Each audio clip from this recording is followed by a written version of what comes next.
আজকে আমরা এটা ওয়াটার লেভেল বা স্পিড লেভেল যেটা বলে এটা আমরা দেখলাম, বা কেমন করে কি কাজ হয় এটা দেখলাম।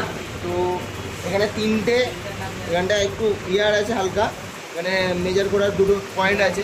মিডিলেতে ইয়ারটা থাকলে আমরা দেখবো যে জিনিসটা লেভেল হয়েছে না কি আছে, এরকম তিনটে আছে জিনিসটা। আমরা তিনটেরই কাজ দেখাবো কেমন করে কি। তো ওইখানটা একটু উঁচু নিচু আছে, তো আমরা দেখবো মিডিলের লেভেলটা। তো ওইদিকে উঁচু আছে বলে ওইদিকে জল মানে ইয়ারটা ওইদিকে চলে গেছে, আর এইগুলোর কোনো কাজ নেই এটাতে।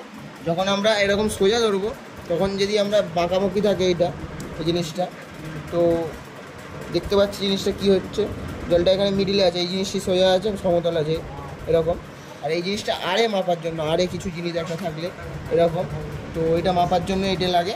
এটা তিনটে ফাংশন আছে, আর এটা দুটো আছে। তো আমরা এই দুটো দেখলাম।